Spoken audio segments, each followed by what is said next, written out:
Saúdo a todos com a graça e a paz do Senhor. É com muita alegria que nós vamos fazer essa live, apenas uma reflexão breve acerca desse tema: bondade ou bom.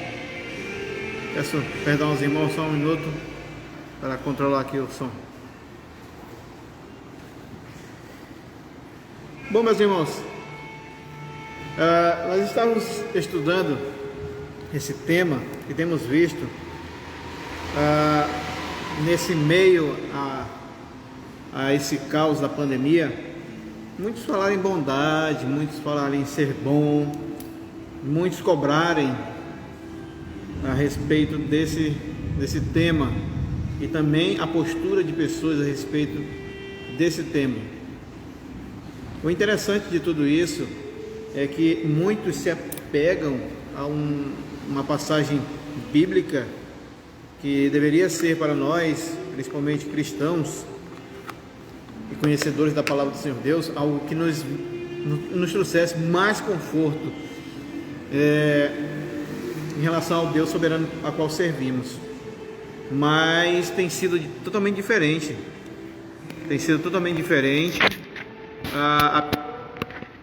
A colocação e o entendimento dessa palavra, bondade ou ser bom. Eu sei que são duas vertentes aí que muitos irão falar: mas pastor, isso aí são totalmente diferentes uma coisa da outra. Espero em Deus que todos entendam que esse tema nós queremos trazer a reflexão apenas para dizer que podemos nós, homens naturais, sim, procedermos com bondade, vivermos em bondade. Mas aonde está tudo isso? Vamos abrir nossas Bíblias e acompanhe a leitura que eu irei fazer, que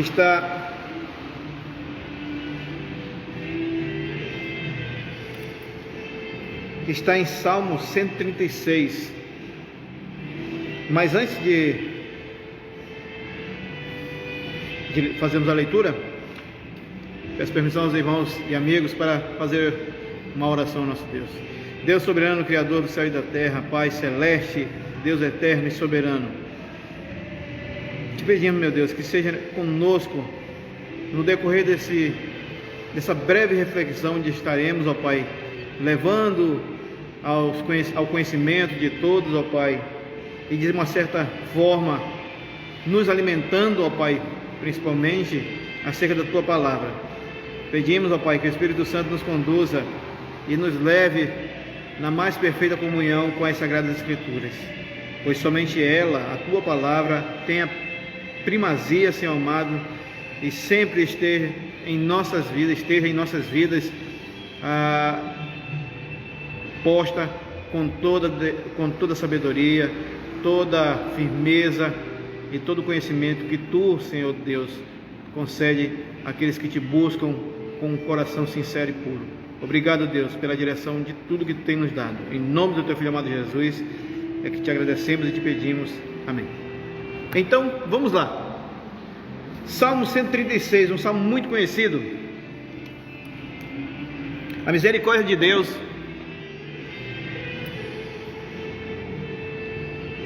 rendei graças ao Senhor, porque Ele é bom, porque a sua misericórdia dura para sempre. Rendei graças ao Deus dos deuses, porque a sua misericórdia dura para sempre. Rendei graças ao Senhor dos senhores, porque a sua misericórdia dura para sempre. Ao único que opera grandes maravilhas, porque a sua misericórdia dura para sempre. Aquele que com entendimento fez os céus, porque a sua misericórdia dura para sempre. Aquele que estendeu a terra sobre as águas, porque a sua misericórdia dura para sempre. Aquele que fez os grandes luminares, porque a sua misericórdia dura para sempre. O sol para presidir o dia, porque a sua misericórdia dura para sempre. A lua e as estrelas para presidir a noite, porque a sua misericórdia dura para sempre. Aquele que feriu o Egito nos seus primogênitos, porque a sua misericórdia dura para sempre. E tirou Israel do meio deles, porque a sua misericórdia dura para sempre. Com mão poderosa e braço estendido, porque a sua misericórdia dura para sempre. aquele que separou em duas partes o mar vermelho, porque a sua misericórdia dura para sempre, e por entre elas fez passar a Israel, porque a sua misericórdia dura para sempre, mas precipitou no mar vermelho a Faraó e o seu exército, porque a sua misericórdia dura para sempre, aquele que conduziu o seu povo pelo deserto, porque a sua misericórdia dura para sempre, aquele que feriu grandes reis, porque a sua misericórdia dura para sempre, e tirou a vida a famosos reis, porque a sua misericórdia dura para sempre, a Senhor, rei dos amorreus, porque a sua misericórdia dura para sempre, e a Og, rei de Baçã, porque a sua misericórdia dura para sempre, cujas terras deu em herança, porque a sua misericórdia dura para sempre, em herança a Israel, seu povo, porque a sua misericórdia dura para sempre, a quem se lembrou de nós em nosso abatimento, porque a sua misericórdia dura para sempre, e nos libertou dos nossos adversários, porque a sua misericórdia dura para sempre, e dá alimento a toda a carne, porque a sua misericórdia dura para sempre. Ó, tributai louvores ao Deus dos céus, porque a sua misericórdia dura para sempre. Quero dizer a todos que, lendo essa passagem e observando com todo cuidado a esses pontos, 26 textos que falam bem abertamente, bem claro, que Deus é misericordioso, porque a sua misericórdia dura para sempre. Dura para sempre. Irmãos, que nós entendamos que quando o Senhor Jesus Cristo, lá no capítulo, vamos abrir agora nossas Bíblias em outro texto, em Lucas, capítulo 18, verso 19, Lucas 18, verso 19, a respeito da passagem do jovem rico, quando por ele perguntado, disse assim, o texto 18, Lucas 18, 18 diz: certo homem de posição perguntou-lhe: bom mestre, que farei para herdar a vida eterna? Bom mestre.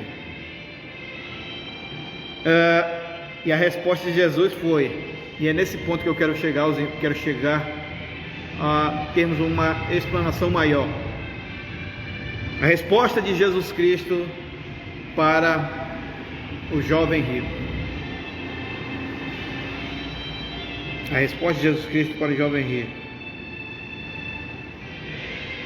Respondeu-lhe Jesus: por que me chamas bom? Ninguém é bom senão um, que é Deus.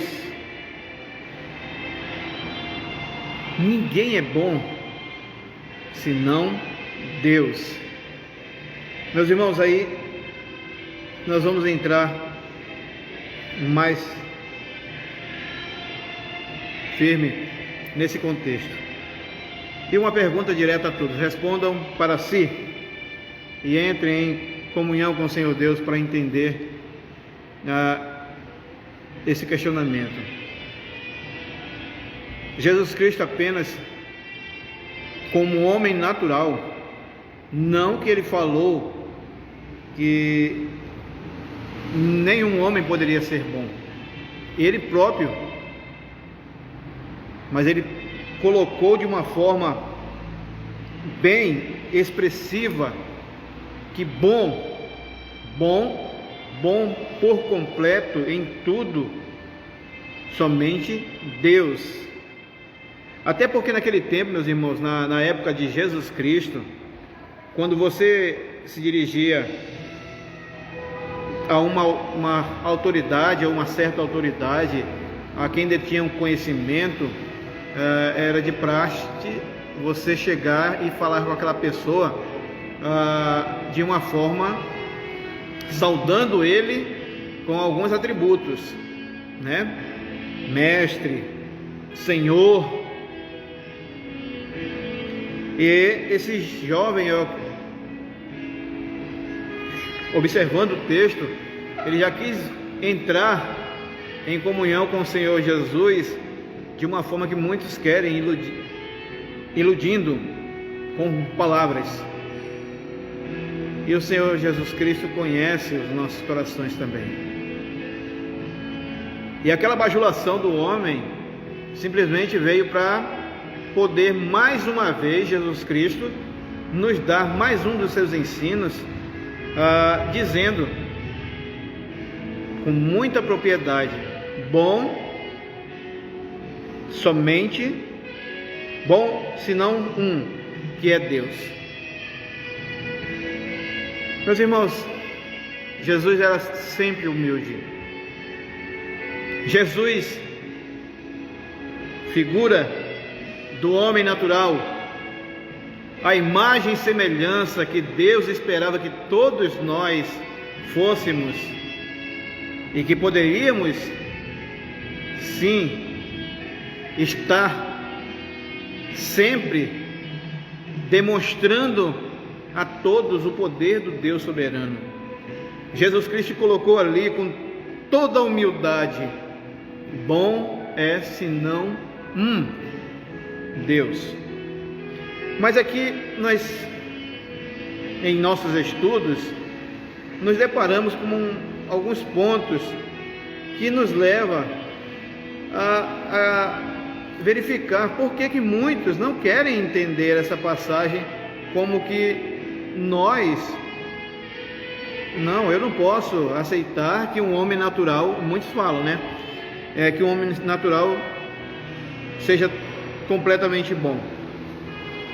O próprio livro de Lucas, capítulo 6, vamos abrir nossas Bíblias e, através da palavra de Deus, mostrar ao homem que ele pode sim proceder e agir com bondade. Jesus Cristo, naquele momento, ele estava apenas enfatizando que a bondade plena estava e é em Deus.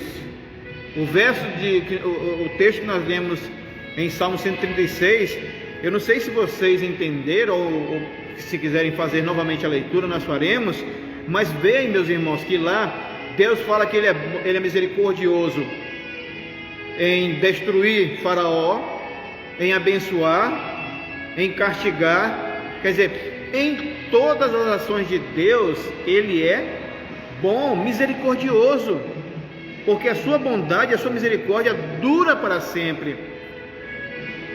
Eis a diferença que nós, assim como foi Jesus Cristo, se colocou, reconhecendo a sua limitez.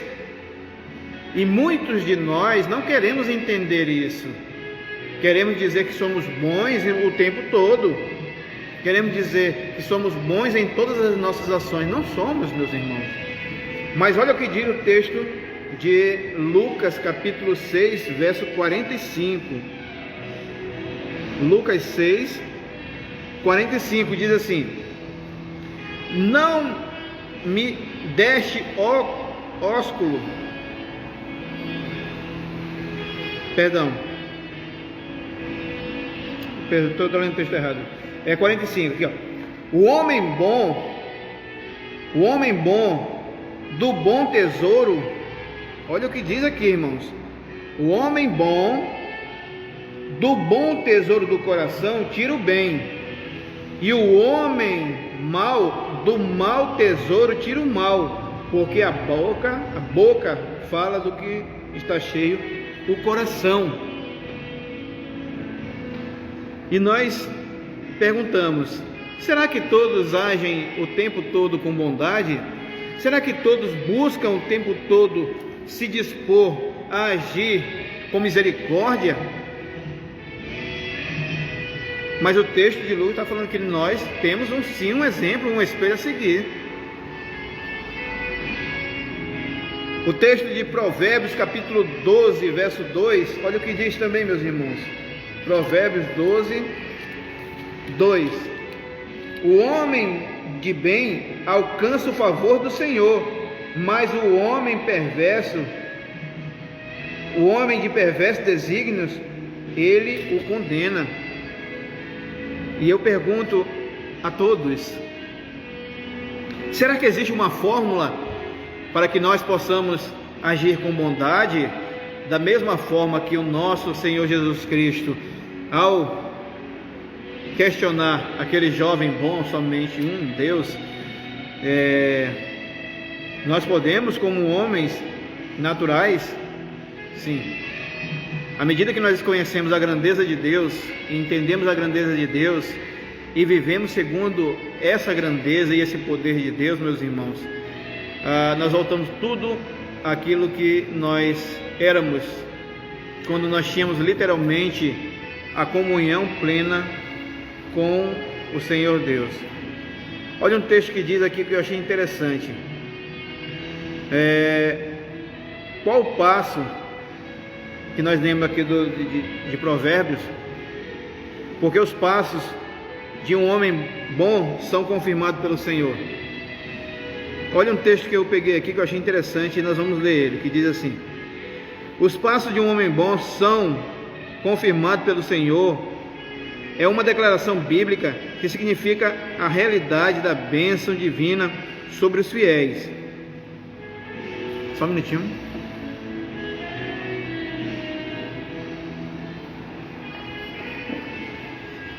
Sobre os fiéis. Esse ensino bíblico indica que Deus abençoa e favorece os esforços daqueles que andam conforme a sua vontade. Meus irmãos, se Jesus Cristo, que era o homem, 100% homem, reconheceu que somente Deus era bom, que não adiantava vir bajular, que não adiantava vir querer falar palavrinhas bonitas para agradar, que somente Deus é bom.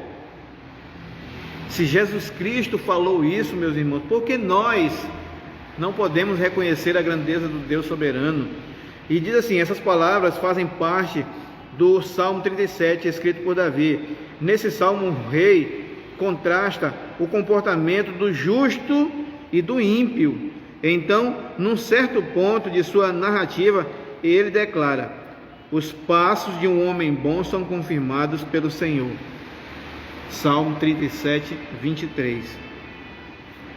Os passos de um homem bom são confirmados pelo Senhor, meus irmãos, quando esse homem busca fazer a vontade de Deus plenamente. Quando esse homem busca de todas as formas viver segundo a vontade de Deus e não segundo a sua vontade. Importa que ele cresça e eu diminua. Aqui diz assim também: quando o salmista diz que os passos de um homem bom são confirmados, ele usa o verbo que transmite um sentido de firmar, amparar e estabelecer. Ele literalmente escreve: da parte do Senhor se estabelecem os passos do homem bom. Isso significa que Deus cuida dos fiéis, dando-lhe provisão e proteção. Os ímpios, no entanto, vivem uma realidade completamente diferente. Eles pensam que não precisam do cuidado de Deus. Eles acreditam que podem seguir o curso de suas vidas pelo poder de suas próprias vontades e pela força de suas mãos. Como é que eu posso dizer que eu sou um homem bom? Que eu sou um homem que age com bondade o tempo todo, se os meios a quais é aquilo que eu posso ter, que eu adquiro, que eu tenho, são meios que não levam a dizer eu dependo exclusivamente de Deus e totalmente de Deus. Ou então usa um termo como diz Maquiavel: não importa os meios, importa o fim, né? Muitos estão vivendo assim, meus irmãos, achando que esses termos de homens comuns, filosóficos, fazem parte da vida de um cristão. O texto que foi lido deixa bem claro sobre isso, que não é pelo poder de suas mãos que o homem terá ou obterá qualquer coisa. Nada provém da sua vontade, tudo provém de Deus. É daí que começa um coração de um homem bom, de um homem que age com bondade, reconhecendo a grandeza de Deus. É verdade que eles até podem alcançar algum sucesso, mas a prosperidade dos ímpios é passageira. A felicidade deles termina nesta terra, enquanto passos de um homem bom são confirmados pelo Senhor. Os ímpios são colocados em terrenos escorregadios, lançados em destruição. Esse texto está baseado em Salmo 37, 18. A glória do homem, ela está somente nessa terra. A glória do homem está somente nesse mundo. Acabou aqui, acabou a glória do homem, acabou a felicidade do homem, acabou o sentido de viver. Já nós não, meus irmãos. Nós sabemos que nessa terra nós somos passageiros.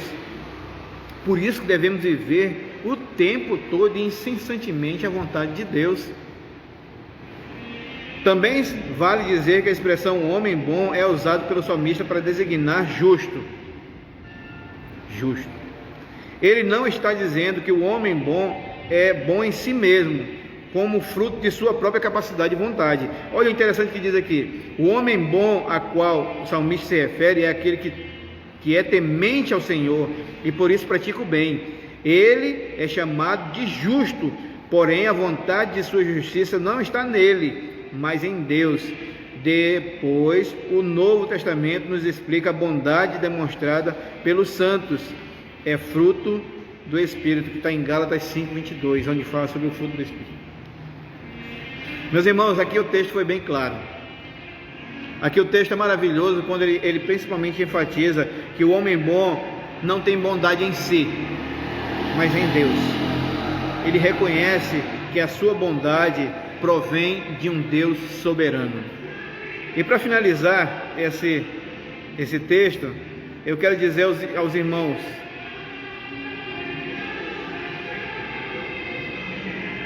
nós somos passivos, meus irmãos, de sofrermos maldades. Nós somos passivos de cair. Nós somos passivos de sermos atacados, maltratados. Mas não é isso que vai fazer-nos tratar os outros como nós somos tratados. Porque acima desse trato humano, dessa mentira, da mesma forma como esse jovem rico tentou se dirigir ao Senhor Jesus: bom mestre. Imagine todo mundo te chamar de bom. Imagine falar: não, essa pessoa é 100%, essa pessoa é isso, essa pessoa é aquilo. E na verdade somente são só bajuladores. Façamos nós, como verdadeiros servos do Senhor Deus, o que tiver de ser feito, façamos porque Deus espera isso de nós. E não porque queremos mérito, e não porque queremos ser destaque em alguma coisa. Porque a palavra do Senhor Deus diz: a verdade é que os passos de um homem são confirmados pelo Senhor. Não significa que o justo sempre será ou desfrutará de plena prosperidade, mas tudo o que acontece lhe serve de positividade. Tudo que nós vivemos vai ser positivo. Até esse mal que nós estamos vivendo é positivo, tem algo positivo, né? Romanos diz assim: daqueles que são chamados segundo o seu propósito. No finzinho desse texto, Deus nos chamou, ou chamou a cada um de vocês, a cada um de nós, com um propósito. O propósito de expandir o Evangelho da salvação. O propósito de falar cada vez mais do nosso Senhor Jesus Cristo. Não foi um propósito de agirmos somente quando nós pensamos que é o momento de agir. Olha o que diz a respeito do justo. O justo também está sujeito às calamidades desta vida. Ainda que caia, não ficará prostrado, pois o Senhor o sustém com suas próprias mãos. O justo não tem outro objetivo em vista senão ordenar suas vidas de acordo com a vontade de Deus. Eles obedecem com prazer o que Deus ordenou. Exatamente por isso, os passos de um homem bom são confirmados no Senhor. Que Deus abençoe a cada um. E saibam, o nosso Senhor Deus, Ele quer trabalhar em tua vida. Ele quer trabalhar em minha vida. Se eu vejo alguma bondade no que nós temos, no que eu tenho feito, ou no que você tem feito, que essa bondade seja transmitida somente segundo a vontade de Deus. que essa bondade transmita o poder do nosso Deus soberano na vida daqueles que acreditam no Senhor Deus e na vida daqueles que precisam conhecer o Senhor nosso Deus. Que Deus abençoe a todos e assim possamos nós vivermos segundo a palavra do Senhor Deus nos ensina. Homens de bons corações, homens de boa obediência, homens de bom temor. Que Deus abençoe a todos e assim, meus irmãos, possamos viver mesmo em meio a essa pandemia, glorificando ao nosso Deus. Que Deus abençoe a todos, muito obrigado e que Ele siga sempre nos dando esse fortalecimento através da sua palavra. Que Deus abençoe a todos. Até mais.